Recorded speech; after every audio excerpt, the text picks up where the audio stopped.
Hello, everyone. I think it's a minute or two after 2. This is Jen. For those of you who don't know me, I am the Institutional Repository Manager. So today we are going to do a brown bag about the Institutional Repository. I thought I would give everyone just sort of a summary of what we did as an agency last year, fiscal year 19. I do have a couple announcements, some new things. And then after we go through all that and take some questions, Jamie Roberts, one of our librarians here, is going to go over how we check for 508 compliance. So as you all know, when you submit stuff to us, we do a Section 508 check of all your documents. Jamie is the primary person who does that. And so she's going to show everyone her process and what we're checking for, just so everyone knows what we do and what we're looking for and how Jamie goes about that process. So with that, I have some numbers for people, but I'm going to explain them a little bit. Over the course of fiscal year 19, we had 2,523 publications submitted to us in total. That includes journal articles, biological opinions, tech memos, tech reports, reports to Congress. Whatever else you sent us is in that 2,523.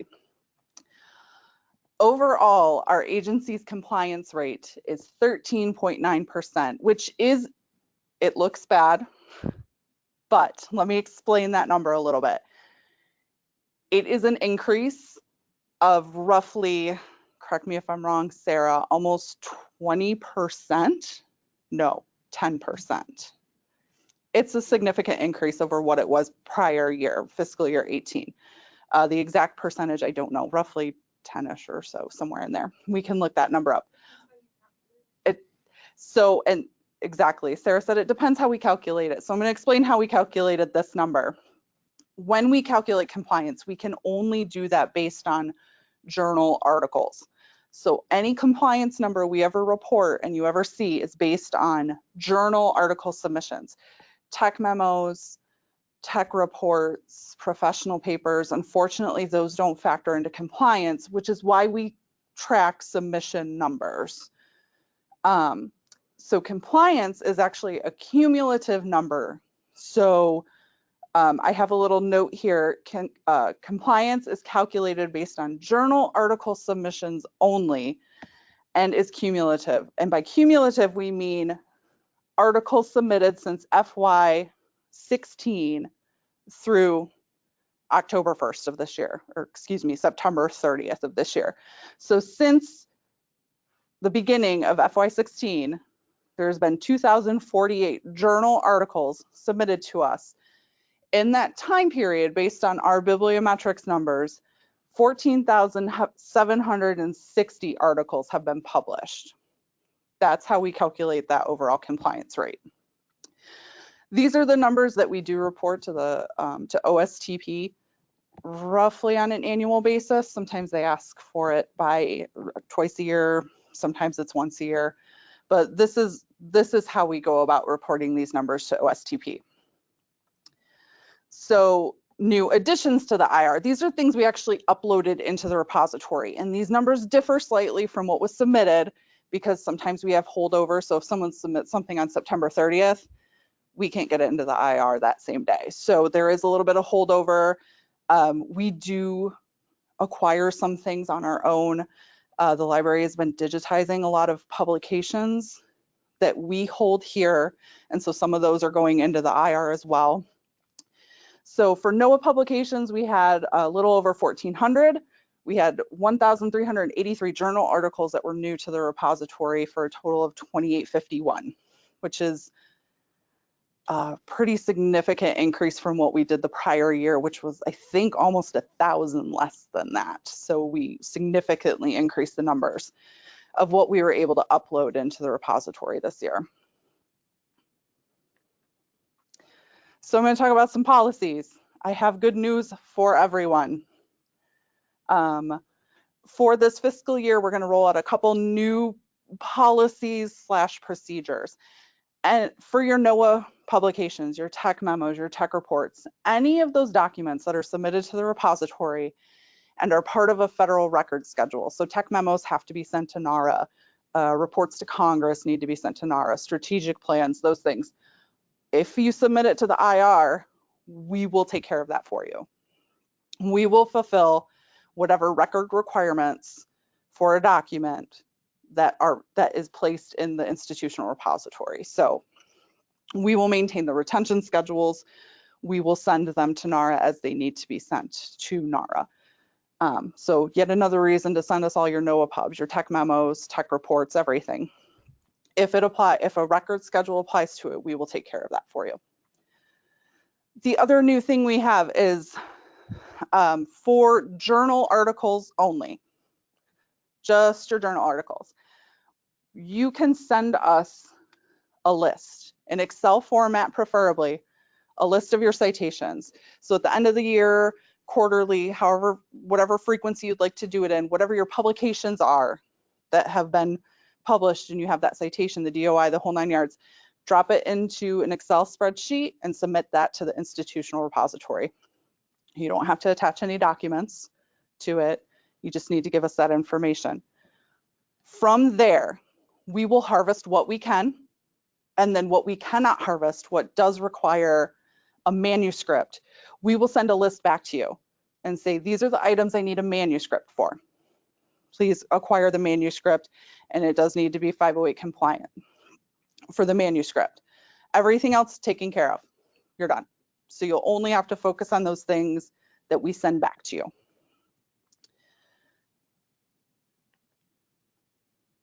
We have a few new developments that we've done in the past roughly the past few months, actually, not over the course of the whole fiscal year. We do have a citation export function. Currently, you can only export in an RIS format, which is to a citation manager. So when you export a citation out of the IR, it'll go right into EndNote or Mendeley, Zotero, whatever you happen to use. NOAA has an EndNote, a NOAA-wide EndNote subscription that the library pays for. So use EndNote. We are in the process of working with our developers, the CDC, to develop additional formats for the citation export. So APA, Chicago, a plain text, that sort of thing. So those are in development. Keep your eyes open for those. Hopefully we'll have them soon. We've also added a number of new metadata fields. So if your publication was tied to a project that you had entered into NRDD, which hopefully everyone is familiar with NRDD, the NOAA Research and Development Database, we can include your NRDD project number and link directly to them. We've been working with their staff to try to make linkages between the publications and research and development project information. We've also enhanced a number of our search functions. So you'll notice this with a simple search, with any advanced search. You can use quotes, you can do phrasing. There are some added fields that you can search by in the advanced search, and we are continuing to update those. So please play around. And then the new and exciting one, which I'm going to step into on the next slide, is we now have some basic reporting capabilities for you. So again, these are basic. This is our first go with this. It will be iterative. So we have at this point in time 3 report types that we can offer you. We can offer a collection report. So at a collection level, that would be a report on articles in the IR that are within the fisheries collection, within NOS, within Weather Service. It will give you everything that is in that collection. We can also narrow it down to a series.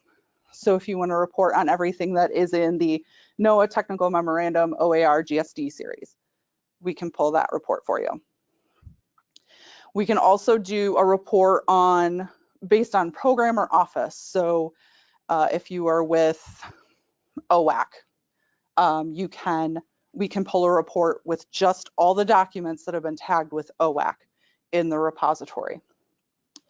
Each of the reports, they're all standardized.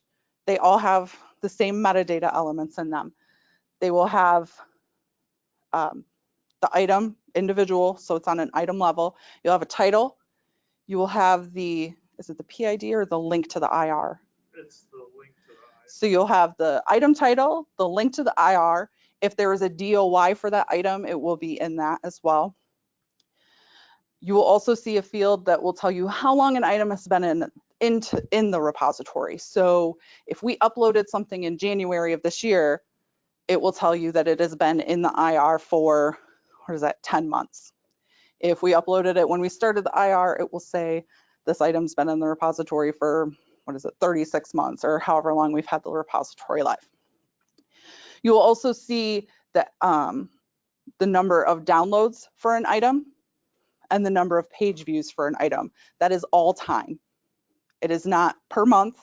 It is not just for the fiscal year that we're talking about, or whatever reporting period we're looking at. That is all time. So if it says your document has 300 downloads, it has been downloaded 300 times since it was put into the repository.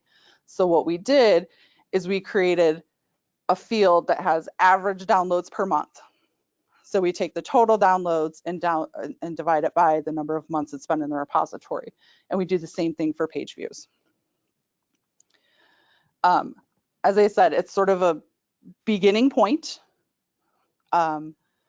for us in reporting. We are working with the developers at CDC to try to get more reporting capabilities, and to also find a way where people can pull these reports themselves. It's a little ways off, so we're trying to fill that gap by providing this information.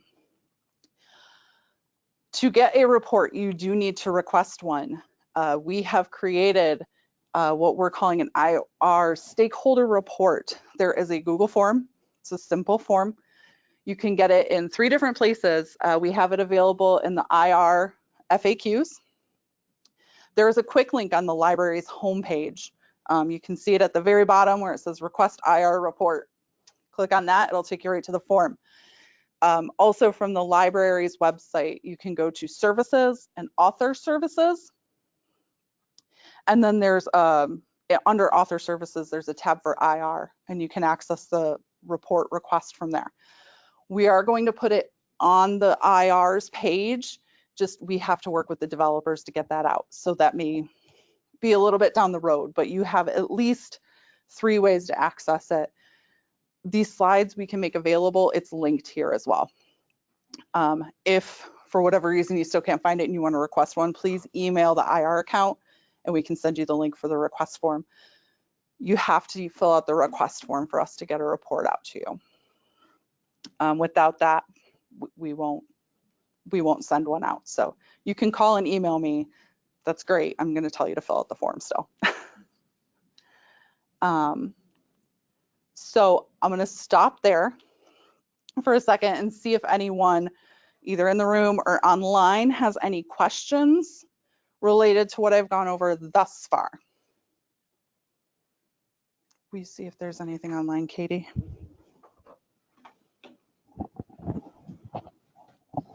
Okay, we do have a question online. Sure. Do you collect similar metrics for data as opposed to publications? So if you have any questions about data, we don't handle data particularly at all. If you have questions about, how many times someone's citing a data set, you'll have to probably contact NCEI. I don't know what their capabilities are in terms of reporting, unfortunately. The only thing we do with data is if your publication has a specific data set tied to it, we would love that DOI link because we will add it into the metadata and link to that data set. But in terms of metrics or reporting for data sets, I do not have that information. We'd have to talk to our partners at NCEI. Anybody else? It doesn't look like there's any more questions online, so. If there's more, we can go over them in a minute, but I am going to toss it over to Jamie so she can go over 508. Oh, okay. What's the question? Where should Excel sheets be sent with the citation list? Oh, wonderful question. I should have been more explicit. Thank you. If you want to send us your citation list, you would just submit it like a batch submission to the institutional repository. So you can submit it either to NOAA.repository@noaa.gov, or you can submit it through the form. There's an option for a batch submission where you can just upload this, the spreadsheet. So either way is fine. How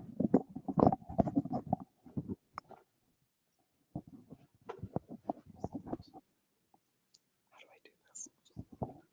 Oh.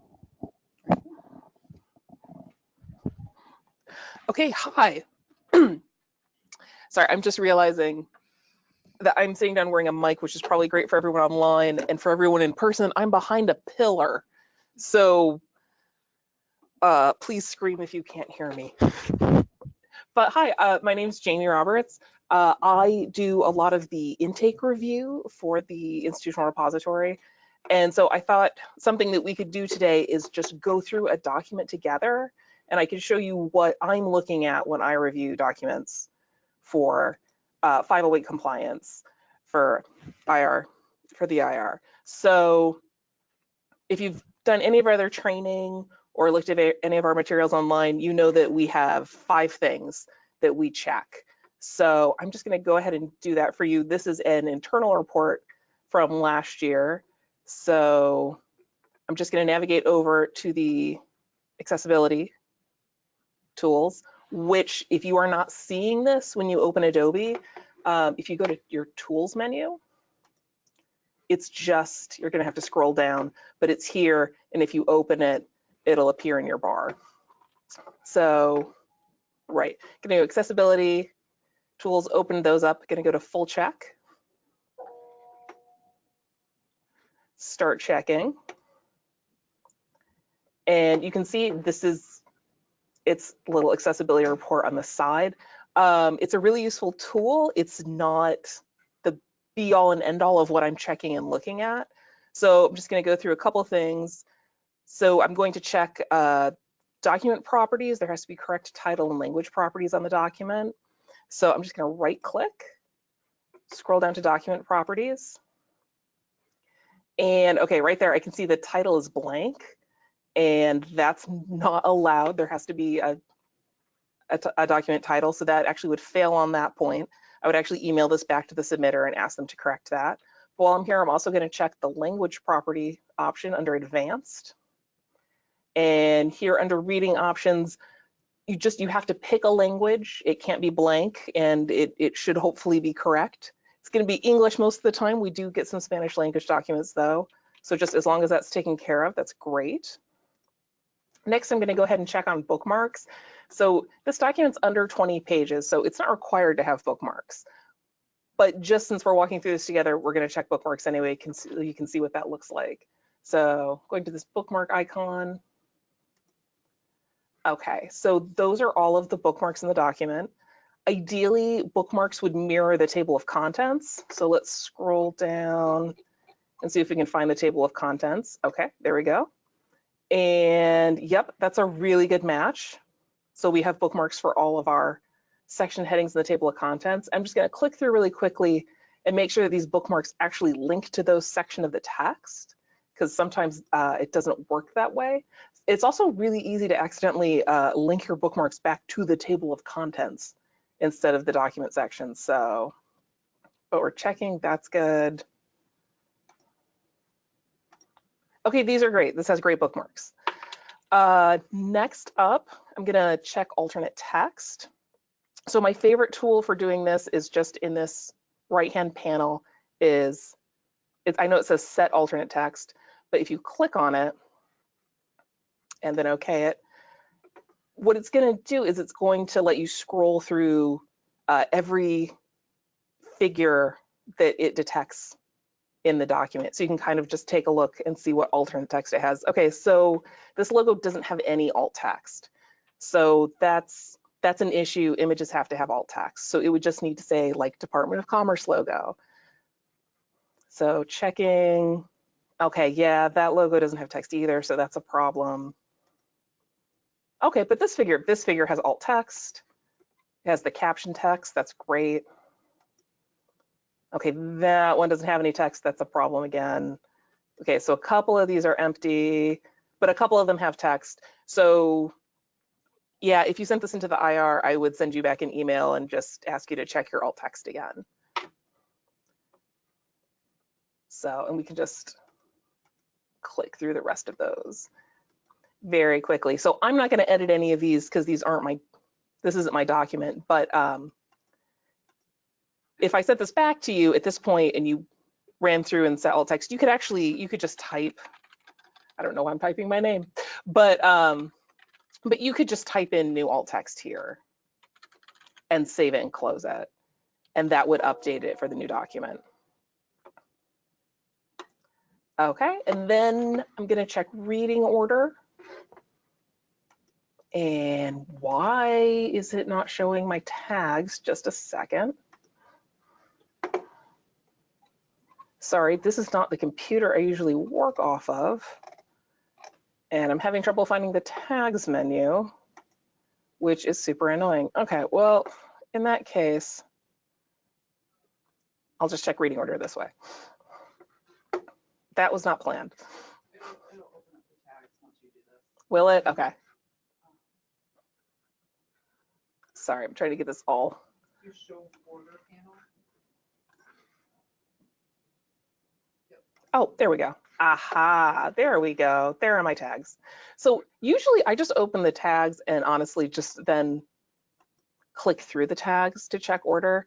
Basically what I'm doing is I'm just making sure that when a screen reader or some other adaptive technology is scrolling through this document, that it's going to grab text and read it out loud in a reasonable order, that it's not just going to skip all over.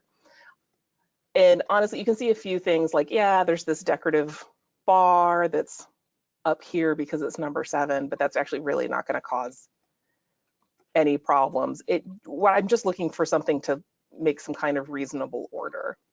So, but this looks pretty good. So that is about it. I know the other thing left on our list is tags, and you can look at tags in the accessibility. Sorry, my mouse is being weird. You can look at tags in the accessibility checker. That is one of the things it checks for. But basically, tags are what makes all of this work. If this document wasn't tagged, I wouldn't be able to check alt text. I wouldn't be able to set bookmarks. I wouldn't be able to do any things. And you can see it has tags. If there were untagged items, they would actually appear underneath this heading. So that is actually, that's how I check a document. Unfortunately, this one failed because of some alt text issues, and it needs to have its title in document properties set. But other than that, it looks great. So I guess right now I could take questions if people have questions about how we check documents for accessibility.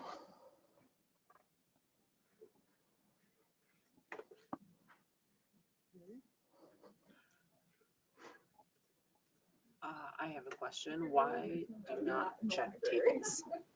Tables are not currently a requirement for 508 compliance for the IR. I know we started doing some training on that, and I think they're heavily, I'm looking at Jen, she's not near a microphone.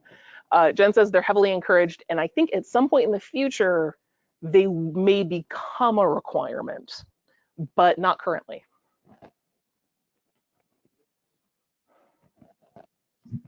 Could you just recap what the 5 steps are? I think they're referred to as the big 5. Okay, so yeah, the big 5 are document properties, including a correct title and a correct language setting, bookmarks for documents over 20 pages, alternate text for figures, reading order, and I should have said tags first because tags are what make all of those things possible, but tags. And if you have questions about that, we do have a LibGuide on our website about Section 508 compliance, which goes into those 5 elements and resources for them.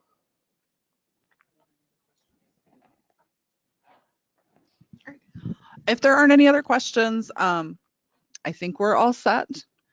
If anything pops up, if you have any questions, if you want to know more about the reports, if you have any questions about any of those numbers I had provided, 508, whatever it may be, you can always contact either myself directly or the IR account, NOAA.repository at NOAA.gov.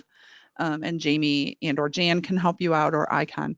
So I want to thank everyone for coming, and hopefully we will see you again in a few months.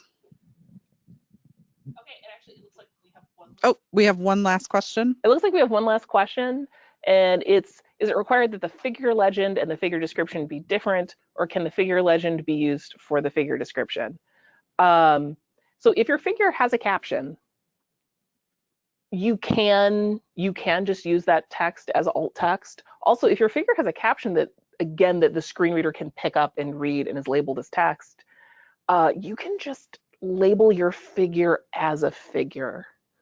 It can just say figure 4, as long as it's followed or preceded, with text that says figure 4 is blank, blank, blank. It just can't be a weird unknowable thing that the screen reader gets to and says figure and leaves the person on the other end going, I wonder what that was. Something like if your alt, it should be, if your alt text is just a file name, that doesn't tell you what the figure is. Or sometimes people will go through and they'll just type in a letter or a random string of things. Yeah, it makes the checker pass it, but we actually check to see what those alt text tags are. So if you just put in, XYZ in each of your alt text, we're going to kick that back because that will be read to someone. And while it passes a checker, technically, it's not alt text. Yeah, if your alt text is garbage, I might send it back. And also, I've only done this once. If your alt text has like a ton of typos, I might just check in with you because that could happen to anyone. I'm sure that was an accident. Okay, and then we have one more question. Do we check reject for artifacts? No. No, artifacts aren't that big of a deal. You can mark an artifact tag as background or decorative, and then it sort of takes it out of the reading order. Most screen readers and people who rely on them know if they come across an artifact tag that it's just usually it's a background item or an empty space that's been anchored on a document. So artifact tags are not a big deal.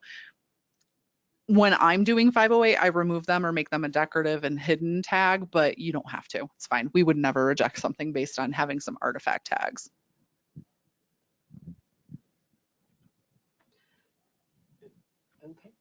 Okay, it doesn't look like we have any more questions. All right, well, thanks again, everybody. Have a great day.